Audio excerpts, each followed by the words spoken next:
Praise the lord. యేసుక్రీస్తు వారి ఘనమైన శ్రేష్టమైన నామములో ప్రియ దేవుని బిడ్డలందరికీ నా హృదయపూర్వకమైన వందనములు శుభములను తెలియపరుస్తున్నాను. ఈ దినకాలపు దేవుని వాగ్దానము విలాప వాక్యములు 3వ అధ్యాయము 21 నుండి 23 వచనములు. నేను దీని జ్ఞాపకము చేసుకొనగా నాకు ఆశ పుట్టుచున్నది. యెహోవా కృపగలవాడు, ఆయన వాత్సల్యత ఎడతెగక నిలుచున్నది గనుక మనము నిర్మూలము కాకున్న వారము. అనుదినము నూతనముగా ఆయనకు వాత్సల్యత పుట్టుచున్నది. నీవు ఎంతైనా నమ్మదగిన వాడవు. ప్రియమైనటువంటి దేవుని బిడ్డలారా, ఈ నూతన మాసములో 2వ దినమున ప్రభు వారిస్తున్నటువంటి వాగ్దానం ఇది. ఏంటి అదంటే, మన జీవితాలలో ఈ విషయాన్ని జ్ఞాపకము చేసుకోవాలి. ఈ విషయాన్ని జ్ఞాపకము చేసుకొని ధైర్యముగా ముందుకు కొనసాగాలి. ఏ విషయం అది అని అంటే, యెహోవా కృపగలవాడు, ఆయన యొక్క వాత్సల్యత ఎడతెగక మన మీద ఉంటుంది. కాబట్టే మనము నిర్మూలము కాలేదు. అనుదినము ఆయనకు వాత్సల్యత పుట్టుచున్నది. దేవుడు నా మీద కోపంగా ఉన్నాడని, దేవుడు నాకు శిక్ష వేశాడని, దేవుడు నన్ను నశింపజేస్తున్నాడని, దేవుడు నన్ను సైతానికి అప్పచెప్పాడని నానా రకాల ఆలోచనలు మాని, అన్యాయాన్ని మాని, అక్రమాలను మాని, అబద్ధములను మాని, చీకటి కార్యాలు మాని ప్రభువు యందు జ్ఞాపకము చేసుకో, ప్రభు కృపయందు జ్ఞాపకము చేసుకో. దేవుడు ఖచ్చితముగా వాత్సల్యము కలిగిన దేవుడే. ఆయన ఎంతైనా నమ్మదగిన దేవుడు యేసుక్రీస్తు వారు. ప్రియమైనటువంటి దేవుని బిడ్డారా, ఈ ఏప్రిల్ మాసములో 2వ దినమున ప్రభువు ఇస్తున్న వాగ్దానం ఏంటో తెలుసా? నీవు ఏం జ్ఞాపకం చేసుకుంటున్నావో దాన్ని మరిచిపోయి నన్ను జ్ఞాపకము చేసుకో. నిన్ను హింసించిన వారిని జ్ఞాపకం చేసుకోకు. నీకు ఉన్న చీకటి రోజులను జ్ఞాపకం చేసుకోకు. నువ్వు పడిపోయినటువంటి నాశనకరమైన ఆ దినములను జ్ఞాపకం చేసుకోకు. నువ్వు నష్టపోయినటువంటి దినములను జ్ఞాపకము చేసుకొనక కృపా వాత్సల్యము కలిగినటువంటి నన్ను జ్ఞాపకము చేసుకో. అప్పుడు ఆశ కలుగుతుంది నీకు. నీ ఆశ నెరవేరుస్తానని ప్రభువారు వాగ్దానం ఇస్తూ ఉన్నారు. ఇదిగో నా మాటలు ఎవని యందు నిలిచి ఉండునో వానికి ఏదిష్టమో అడుగుడి, నేను దాన్ని దయచేస్తానని ప్రభువారు సెలవిస్తూ ఉన్నారు. ఆశ కలిగిన ప్రాణమును తృప్తిపరస్తానని ప్రభువారు సెలవిస్తూ ఉన్నారు.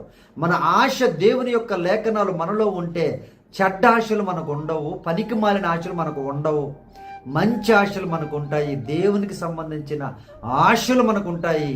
దేవుడు వాటిని నెరవేరుస్తారు. ప్రియ దేవుని బిడ్డలారా, ఆయన ఎంతైనా నమ్మదగిన దేవుడని ఎప్పటికైనా దాని కృపను జ్ఞాపకం చేసుకోండి. ప్రియ దేవుని బిడ్డలారా, ఆయన కృప కనికరాన్ని వాత్సల్యతను జ్ఞాపకం చేసుకోండి.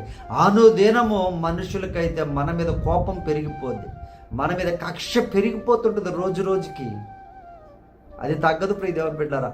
కానీ యేసుక్రీస్తు వారికి మన మీద అంటే ఎవరైతే దేవుని యందు భయభక్తులు కలిగి జీవిస్తూ చెడుతనాన్ని అసహించుకొని మంచిగా జీవిస్తున్నట్టు వారికి ఇస్తున్నటువంటి వాగ్దానం ఇది. ప్రియ దేవుని బిడ్డలారా, వారందరికీ అనుదినమైన నూతనమైన వాత్సల్యం అంట, నూతనమైనటువంటి కృప, నూతనమైనటువంటి దీవెనలు ఆయన దయచేస్తున్నాడు. ప్రియ దేవుని బిడ్డలారా, కాబట్టి ఆ విధముగా మనము జీవించినట్లయితే దేవుడి మాసములో గొప్ప కార్యాలు జరిగించి ఆశీర్వదిస్తానని వాగ్దానం ఇస్తున్నారు. ప్రియ దేవుని బిడ్డలారా, ఆయన కృప ఉంటే మనకి ఇంకేం తక్కువ ఉంటుంది? ప్రియ దేవుని బిడ్డ, ఆయన వాత్సల్యత మన మీద ఉంటే ఏ లోటు ఉంటుందో ఆలోచించి జాగ్రత్తగా. ఏ లోటు లేకుండా, కొదువు లేకుండా నేను చూచి ఆశీర్వదిస్తానని ప్రభు వారు వాగ్దానం ఇస్తూ ఉన్నారు. ఆశ కలుగుతూ ఉందా జీవితము మీద, పరిశుద్ధ జీవితము మీద, దేవుని మీద, దేవుని కార్యాల మీద ఆశ పుడుతూ ఉందా లేదా? ప్రియ దేవుని బిడ్డలారా, ఆలోచించండి. నీవు జాగ్రత్తగా ప్రభువునందు జ్ఞాపకం చేసుకుంటూ, ఆయన కృపను జ్ఞాపకం చేసుకుంటూ ఉంటే నీకు ఇంకా ఆశ కలుగుతుంది. దేవుని కోసం చేయాలని, నీ కుటుంబం కోసం మంచిగా చేయాలని, కష్టపడాలని ఆశ కలుగుతుంది. లేకపోతే ఆశ ఉండదు. ఆశ లేకపోతే ఏది ఉంటే దానితో అడ్జస్ట్ అయిపోయి బతికిపోతూ ఉంటాం. అలా కాదు ప్రియ దేవుని బిడ్డలారా, మంచివి గొప్ప వాటిని ఊహించండి. దేవుని బిడ్డారా, అంటే ఈ లోకానుసారమైన గొప్ప వాటి గురించి కాదని చెప్పి ఆత్మీయమైన గొప్ప విషయాలు, ఆత్మీయమైనటువంటి గొప్ప విషయాల గురించి ఆలోచించండి ప్రియ దేవుని బిడ్డారా. ఒకరికి సువార్త చెప్పడం, ఒకరిని రక్షించడం, ఒకరిని ప్రభు వైపు తిప్పడం, నలుగురికి ఉపయోగపడేటువంటి ఆలోచనలు మనం కలిగి ఉండడం, సమృద్ధిగా మనముండి అనేకులకు దీవెనకరంగా ఉండడం, మన ధనములో ఇతరులకు పాలు ఇవ్వడం, ఇవి ఆత్మీయమైన కార్యాలు. వీటి గురించి ఆలోచించండి. దేవుడు కార్యాలు చేస్తారు. ఆయన నిత్యము మన మీద ఆయన కృపనుంచుతారు ప్రియ దేవుని బిడ్డారా. ఆయన వాత్సల్యత ఎడతెగక ఉండేది. కాబట్టి ప్రియ దేవుని బిడ్డారా, ఈరోజు ప్రభు వారు ఇస్తున్న వాగ్దానం అది కనుక, అయ్యా నేనైతే నీ మీద నమ్మకం ఉంచి ఉన్నాను ప్రభు అని విశ్వాసముతో ప్రార్థనలో ఏకీభవించండి. ఆశ కలిగినట్టు ప్రాణం తృప్తిపరుస్తానన్నారు కదా అయ్యా. నీవు నాకు సహాయం చేయి ప్రభు, నీ కొరకు నేను జీవించాలని ఆశపడుతున్నాను అయ్యా. సాక్షిగా ఉండాలని ఆశపడుతున్నాను ప్రభు, నీ కార్యసాధనంగా పనిముట్టుగా ఉండాలని ఆశపడుతున్నాను ఆయన. సహాయం చేయని ప్రభువాన్ని అడుగుదాం, ప్రార్థన చేద్దాం. దేవుడు గొప్ప కార్యాలు జరిగిస్తారు. ప్రియమైనటువంటి దేవుని బిడ్డలారా, ఈ ప్రార్థనలో ఏకీభవించండి. మీ కొరకు నేను ప్రార్థన చేస్తాను. ఏ ఆశలైపోయి ఉన్నాయో మీ హృదయము, వేదనతో ఉందో మీ హృదయము, ఆ హృదయాన్ని ఆయన మండింపచేసి చిగురింపచేసి ఆశీర్వదిస్తాడు. ఆయన మంచి ఆశలు కలిగిస్తారు. ఆయన అనుదినము తప్పక వాత్సల్యమును చూపి నమ్మకముగా నీ కార్యాలు జరిగిస్తారు ఆయన. ఈ ప్రార్థనలో ఏకీభవించండి ప్రియ దేవుని బిడ్డలారా. పరిశుద్ధాత్మ దేవా, మా ప్రియ పరలోకపు తండ్రి, వాగ్దానం చూస్తున్న బిడ్డలను జ్ఞాపకం చేసుకోమని అడుగుచూ ఉన్నామయ్యా. ఆశీర్వదించండి, బలపరచండి నాయన. దేవా, ఆశను కలిగించండి ప్రభు, బిడ్డల్లో మంచి ఆశలు కలిగించండి నాయన. వాటిని నెరవేర్చే దేవుడు నీవు ప్రభు, నీకు వందనాలు స్తోత్రాలు. అనుదినము నాయన తండ్రి ప్రభా, వాత్సల్యం పుడుతూనే ఉంది నాయన. మీకు తండ్రి మీకు వందనాలయ్యా. బిడ్డల మీద ఎవరైతే కక్షగా ఉన్నారో, ఎవరైతే శత్రువులుగా చూస్తున్నారో నాయన, వారితో మీరు యుద్ధం చేయండి అయ్యా. మీ బిడ్డలకు విడుదల దయచేయండి నాయన. మీ బిడ్డల కృపలో కనికరములో వర్ధిల్లింప చేయుదురుగా కానీ ప్రార్థిస్తున్నానయ్యా. దేవానికి వందనాలు స్తోత్రాలు నాయన. ఈరోజు నాయన పుట్టినరోజులు జరుపుకుంటున్న బిడ్డలను అయ్యా సంతోషముతో నింపండి నాయన. అయ్యా తండ్రి, భార్యాభర్తలు ఎవరైతే నాయన పెళ్లి రోజులు జరుపుకుంటూ ఉన్నారో వారిని ఆశీర్వదించండి, బలపరచండి. బిడ్డలు లేని వారికి బిడ్డలు దయచేయండి నాయన. గర్భఫలాలు దయచేయండి ప్రభువా. అయ్యా మీరు సహాయము చేయండి నాయన. బాధలో వేదనలను కుటుంబాలను దర్శించండి అయ్యా.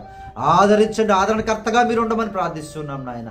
ఎగ్జామ్స్ రాస్తున్న బిడ్డలను దీవించి చక్కగా రాయడానికి జ్ఞాపక శక్తిని, జ్ఞానమును దయచేయండి నాయన. మీ కృపను తోడుగా ఉంచండి ప్రభువా. ఆర్థికపరమైన సమస్యలు, అప్పుల బాధలు నాయన. అయ్యా తండ్రి, అనేక కోర్టు సమస్యల్లో బిడ్డలు ఎవరైతే నేను బాధపడుచు ఉన్నారో, అన్యాయమైన కేసుల్లో ఇరుక్కొని ఉన్నారో, అయ్యా మీరు వారిని విడుదల కలిగించుదురుగాక యేసునామములో. మీరే సహాయం చేయండి ప్రభువా. అయ్యా మాకు నాయన తండ్రి సపోర్టుగా నిలబడిన కుటుంబాలు ఉన్నాయి నాయన. అయ్యా కొన్ని కుటుంబాలను జ్ఞాపకం చేసుకోండి అయ్యా. వారి పిల్లలను దీవించండి అయ్యా. వారి కార్యాలు సఫలపరచండి, ఉద్యోగాలను దీవించండి నాయన. ఆత్మీయంగా ఎదిగించండి ప్రభువా బిడ్డలను నాయన. అయ్యా తన నిత్యరాజ్య వారసులుగా ప్రభువ, అయ్యా ఎత్తబడేటువంటి బిడ్డలుగా మా బిడ్డలందరినీ దీవించమని ప్రార్థన చేయించున్నాం నాయన. అనారోగ్యంతో బిడ్డలను స్వస్థపరచండి అయ్యా, బాగు చేయని నాయన. మీరే సమృద్ధిపరచండి ప్రభువా. నీకు వందనాలు స్తోత్రాలు నాయన. నీవే కార్యములన్నీ నెరవేర్చిన ఆయన. ఈ దినకాల ప్రయాణాలను దీవించండి అయ్యా. బిడ్డలు ఎక్కడికి వెళ్ళాలనుకుంటున్నారో మంచి ప్రయాణాలు కృపను చూపండి. వాహనాల చుట్టూ మీ దూతలు కావలించండి. క్షేమకరమైన ప్రయాణమును దయచేయండి నాయన. వారి గమ్యానికి చేర్చండి ప్రభువా. నీకు వందనాలు స్తోత్రాలు అయ్యా. నీవే సమస్త కార్యాలు సఫలపరిచి ఆశీర్వదించమని, ఈ దినకాలపు దీవెనలతో, ఈ వాగ్దానపు దీవెనలతో చూసిన ప్రతి బిడ్డను ఆశీర్వదించమని యేసు ప్రభు నామమున ప్రార్థించి అడిగి వేడుకొంచున్నాం తండ్రి, ఆమేన్. ప్రియ దేవుని బిడ్డలందరికీ యేసయ్య నామమున వందనములు, శుభములు. మీ ప్రార్థన అవసరతలు ఖచ్చితంగా మాకు తెలియపరచండి ప్రియ దేవుని బిడ్డారా. మా దగ్గర సమయం ఉంది, ప్రార్థించే సమయము. కాబట్టి మీ కొరకు మేము ప్రార్థన చేస్తాము, దేవుడి కార్యాలు చేస్తారు. అలాగే మన మినిస్ట్రీ కోసం ప్రార్థించండి. మీరందరూ మన సపోర్ట్గా నిలబడిన ప్రతి కుటుంబం కొరకు నేను ప్రార్థన చేస్తున్నాను ప్రియ దేవుని బిడ్డారా. భయపడకుండా ధైర్యంగా ఉండండి. మీ బిడ్డల కొరకు, ఎగ్జామ్స్ కొరకు, ఉద్యోగాల కొరకు, సమస్యలు నాకు ఏదైతే తెలియపరుస్తున్నారో వాటన్నిటి కొరకు ప్రార్థన విజ్ఞాపన చేస్తూ ఉన్నాను. దేవుడి కార్యాలు చేస్తారు. విశ్వాసంగా ముందుకు కొనసాగండి. దేవుడు మిమ్మల్ని దీవించును గాక. Praise the lord. God bless you all.